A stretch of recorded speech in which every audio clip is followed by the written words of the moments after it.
ಭಾರತೀಯ ನೌಕಾಪಡೆ master plan. Russia ಅವಲಂಬನೆಯಿಂದ ಹೊರಬರಲು ತಂತ್ರ. ರಕ್ಷಣಾ ಕ್ಷೇತ್ರದಲ್ಲಿ ಭಾರತ ಸೈಲೆಂಟ್ ತಂತ್ರಗಾರಿಕೆಯನ್ನ ಹೆಣಿತಾ ಇದೆ.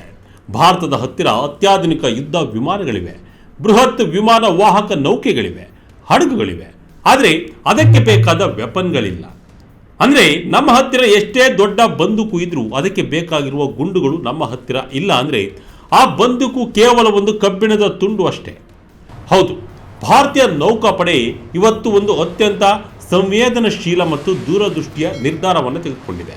ಇಷ್ಟು ದಿನ ರಷ್ಯಾದಿಂದ ಆಮದು ಮಾಡಿಕೊಳ್ತಿದ್ದ ATMM ಏರ್ ಟು ಗ್ರೌಂಡ್ ರಾಕೆಟ್ಗಳನ್ನು ಇನ್ನು ಮುಂದೆ ಭಾರತದಲ್ಲೇ ನಮ್ಮದೇ ಕಂಪನಿಗಳಿಂದ ತಯಾರಿಸಲು ನೌಕಾಪಡೆ ಈಗ ಅಧಿಕೃತವಾಗಿ ಹಸಿರು ನಿಶಾನೆ ನೀಡಿದೆ.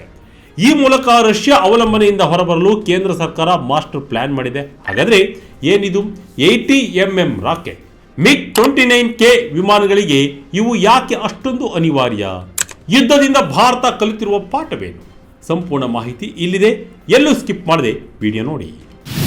ಇನ್ನು ಮುಂದೆ ATMM ರಾಕೆಟ್ ಭಾರತದಲ್ಲಿ ತಯಾರು. ಸಾಮಾನ್ಯವಾಗಿ ರಫೇಲ್ ವಿಮಾನ ಅಥವಾ ಬ್ರಹ್ಮೋಸ್ ಮಿಸೈಲ್ ಬಗ್ಗೆ ಮಾತನಾಡುವಾಗ ನಮಗೆ ತುಂಬ ಹೆಮ್ಮೆ ಅನಿಸುತ್ತೆ. ಆದರೆ ವೀಕ್ಷಕರೇ, ಯುದ್ಧ ಗೆಲ್ಲುವುದು ಕೇವಲ ಮಿಸೈಲ್ಗಳಿಂದಲ್ಲ, ಬದಲಾಗಿ ನಿರಂತರವಾಗಿ ಪೂರೈಕೆಯಾಗುವ ಅಮ್ಯುನಿಷನ್ ಅಂದರೆ ಮದ್ದು ಗುಂಡುಗಳಿಂದ. ಈಗ ಭಾರತೀಯ ನೌಕಾಪಡೆ ತನ್ನ MiG-29K ಯುದ್ಧ ವಿಮಾನಗಳಿಗಾಗಿ ATMM ರಾಕೆಟ್ಗಳ ಅವಶ್ಯಕತೆಗಳನ್ನು ಪ್ರಕಟಿಸಿದೆ. ಈ ರಾಕೆಟ್ಗಳು ಬ್ರಹ್ಮೋಸ್ ಮಿಸೈಲ್ನಷ್ಟು ದೊಡ್ಡದಾಗಿರಲ್ಲ ಅಥವಾ 100 ಕಿಲೋಮೀಟರ್ ಹಾರಲ್ಲ. ಆದರೆ ಯುದ್ಧದ ಸಮಯದಲ್ಲಿ ಸಣ್ಣ ಸಣ್ಣ ಬಂಕರ್ಗಳನ್ನು, ಶತ್ರು ಸೈನಿಕರ ಗುಂಪುಗಳನ್ನು ಮತ್ತು ಅವರ ರೇಡರ್ ಕೇಂದ್ರಗಳನ್ನು ಧ್ವಂಸ ಮಾಡೋಕ್ಕೆ ಇವುಗಳೇ ಅಸಲಿ ಬ್ರಹ್ಮಾಸ್ತ್ರಗಳು. ಈ ರಾಕೆಟ್ಗಳನ್ನು ಸ್ವದೇಶಿ ಕಂಪನಿಗಳಿಂದಲೇ ತಯಾರು ಮಾಡಿಸಬೇಕು ಅನ್ನೋದು ಸರ್ಕಾರದ ಹಠ. ಯಾಕೆಂದ್ರೆ ಯುದ್ಧದ ಸಮಯದಲ್ಲಿ ನಾವು ಬೇರೆ ದೇಶದ ಮುಂದೆ ಗುಂಡುಗಳಿಗಾಗಿ ಕೈ ಚಾಚಬಾರದು ಅನ್ನೋದು ಮೋದಿಯವರ ಆತ್ಮನಿರ್ಭರ ನೀತಿಯ ಮೂಲ ಉದ್ದೇಶ. ಏನಿದು ATMM ರಾಕೆಟ್? ಇದು ಮಿಸೈಲ್ಗಿಂತ ಹೇಗೆ ಭಿನ್ನ? ಇನ್ನು ATMM ರಾಕೆಟ್ ಅಂದ್ರೆ ಏನು ಅನ್ನೋದನ್ನ ಹಂತ ಹಂತವಾಗಿ ನೋಡೋಣ. ಇವುಗಳು ಗಾತ್ರದಲ್ಲಿ ಚಿಕ್ಕದಾಗಿರ್ತವೆ ಮತ್ತು ಯುದ್ಧ ವಿಮಾನದ ರೆಕ್ಕೆಗಳ ಅಡಿಯಲ್ಲಿರುವ ರಾಕೆಟ್ ಪಾಡ್ಗಳ ಮೂಲಕ ಉಡಾವಣೆ ಮಾಡಲಾಗುತ್ತೆ. ವಿಶೇಷ ಅಂದರೆ ಇವುಗಳಿಗೆ ಗೈಡೆನ್ಸ್ ಸಿಸ್ಟಮ್ ಇರಲ್ಲ.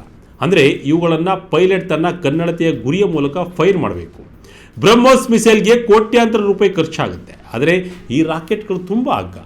ಒಂದು MiG-29K ವಿಮಾನವು 10 ರಾಕೆಟ್ ಪಾಡ್ಗಳನ್ನು ಹೊತ್ತೊಯ್ಯಬಲ್ಲದು. ಅಂದರೆ ಒಂದೇ ಬಾರಿ 100 ರಾಕೆಟ್ಗಳನ್ನು ಶತ್ರುಗಳ ಮೇಲೆ ಮಳೆಯಂತೆ ಸುರಿಸಬಹುದು. ಇವುಗಳನ್ನು ಭೂಮಿಯ ಮೇಲಿರುವ ಬಂಕರ್, ಟ್ಯಾಂಕರ್ ಮತ್ತು ಲಾಜಿಸ್ಟಿಕ್ಸ್ ಹಬ್ಗಳನ್ನು ನಾಶ ಮಾಡೋಕ್ಕೆ ಬಳಸಲಾಗುತ್ತೆ.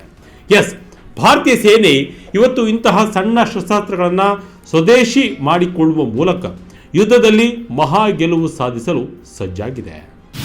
INS ವಿಕ್ರಾಂತ್ ಮತ್ತು MiG-29K ಜುಗಲ್ಬಂದಿ.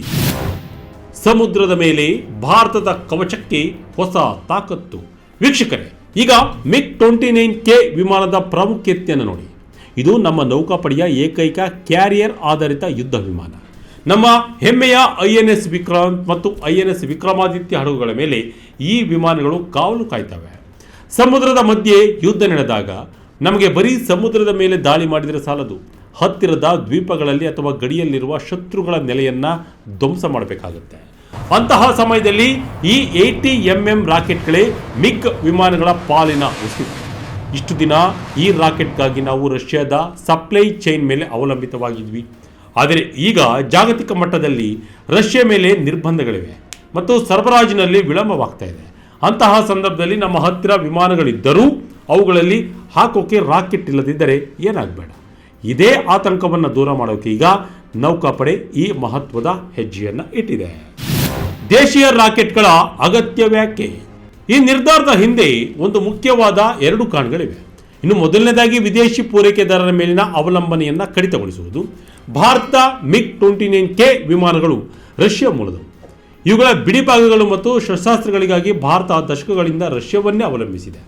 ಆದರೆ ಇತ್ತೀಚಿನ ಜಾಗತಿಕ ರಾಜಕೀಯ ಬೆಳವಣಿಗೆಗಳು, ಯುದ್ಧಗಳು ಮತ್ತು ನಿರ್ಬಂಧಗಳ ಕಾರಣದಿಂದಾಗಿ ವಿದೇಶಗಳಿಂದ ಶಸ್ತ್ರಾಸ್ತ್ರಗಳನ್ನು ಪಡೆಯುವುದು ಸವಾಲಿನ ಕೆಲಸವಾಗಿದೆ. ಎರಡನೇದಾಗಿ ಯುದ್ಧದ ಸಮಯದಲ್ಲಿ ಶಸ್ತ್ರಾಸ್ತ್ರಗಳ ಪೂರೈಕೆ ಸರಪಳಿ ಅತ್ಯಂತ ಮುಖ್ಯ. ನಮ್ಮ ಬಳಿ ವಿಶ್ವದ ಅತ್ಯುತ್ತಮ ಯುದ್ಧ ವಿಮಾನವಿರಬಹುದು, ಆದರೆ ಅದನ್ನು ಪ್ರಯೋಗಿಸಲು ಬೇಕಾದ ಮದ್ದುಗುಂಡುಗಳು ಇಲ್ಲದಿದ್ದರೆ ಆ ವಿಮಾನ ಕೇವಲ ಒಂದು ಪ್ರದರ್ಶನದ ವಸ್ತುವಾಗುತ್ತದೆ. ಭಾರತವು ತನ್ನದೇ ಆದ ಮದ್ದುಗುಂಡುಗಳನ್ನು ತಯಾರಿಸುವ ಮೂಲಕ ಈ ಅಪಾಯವನ್ನು ತಪ್ಪಿಸಲು ಮುಂದಾಗಿದೆ. ಉಕ್ರೇನ್ ರಷ್ಯಾ ಯುದ್ಧ ನೀಡಿದ ಪಾಠವೇನು? ಭಾರತದ ರಕ್ಷಣಾ ನೀತಿಯಲ್ಲಿ ಮಹಾ ಬದಲಾವಣೆ. ಹೌದು, ಉಕ್ರೇನ್ ರಷ್ಯಾ ಯುದ್ಧದಿಂದ ಒಂದು ದೊಡ್ಡ ಸತ್ಯ ಅರ್ಥವಾಗಿದೆ. ಯಾರ ಹತ್ತಿರ ಅತ್ಯಾಧುನಿಕ ಟ್ಯಾಂಕರ್ಗಳಿವೆ ಅನ್ನೋದು ಮುಖ್ಯವಲ್ಲ, ಬದಲಾಗಿ ಯಾರ ಹತ್ತಿರ ಅತಿ ಹೆಚ್ಚು ದಿನ ಬಳಸೋಕೆ ಆಗುವಷ್ಟು ಮದ್ದುಗುಂಡುಗಳಿವೆ ಅನ್ನೋದೇ ಇಲ್ಲಿನ ಅಸಲಿ ಪ್ರಶ್ನೆ. ಉಕ್ರೇನ್ ದೇಶವು ಇವತ್ತು ಅಮೆರಿಕದಿಂದ ಬಂದ ಎಷ್ಟೋ ದೊಡ್ಡ ಆಯುಧಗಳನ್ನು ಹೊಂದಿದ್ದರೂ ಸಹ ಸಣ್ಣ ಸಣ್ಣ ಗುಂಡುಗಳು ಮತ್ತು ರಾಕೆಟ್ಗಳ ಕೊರತೆಯಿಂದಾಗಿ ಸಂಕಷ್ಟ ಎದುರಿಸ್ತಾ ಇದೆ. ಈ ಪಾಠವನ್ನು ಭಾರತ ಅತ್ಯಂತ ಗಂಭೀರವಾಗಿ ತೆಗೆದುಕೊಂಡಿದೆ. ಭಾರತದ ರಕ್ಷಣಾ ಇಲಾಖೆ ಇವತ್ತು ವಿದೇಶಿ ಪೂರೈಕೆಗಾಗಿ ಕಾಯೋಕೆ ತಯಾರಿಲ್ಲ.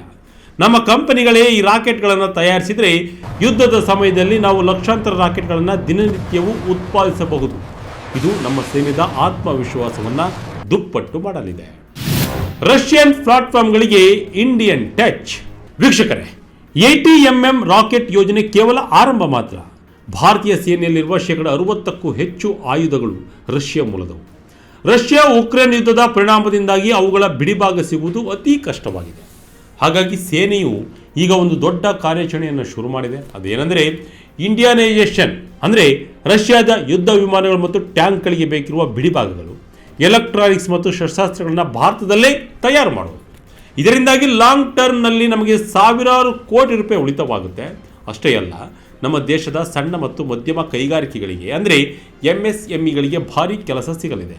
ಸಾವಿರಾರು ಜನರು ಇಂಜಿನಿಯರ್ಗಳಿಗೆ ಉದ್ಯೋಗ ಸೃಷ್ಟಿಯಾಗಲಿದೆ. ರಕ್ಷಣಾ ಸಾರ್ವಭೌಮತ್ವದತ್ತ ಭಾರತದ ದಾಪುಗಾಲು. INS ವಿಕ್ರಾಂತ್ಗೆ ಸಿಗಲಿದೆಯಾ ಅಪ್ಪಟ ದೇಶಿ ರಕ್ಷಣೆ? ಎಸ್ ವೀಕ್ಷಕರೇ, ಮಿಲಿಟರಿ ಶಕ್ತಿ ಅಂದರೆ ಅದು ಬರೀ ಸಂಖ್ಯೆಯ ಆಟವಲ್ಲ, ಅದು ಅಪ್ಪಟ ಸಾಮರ್ಥ್ಯದ ಆಟ.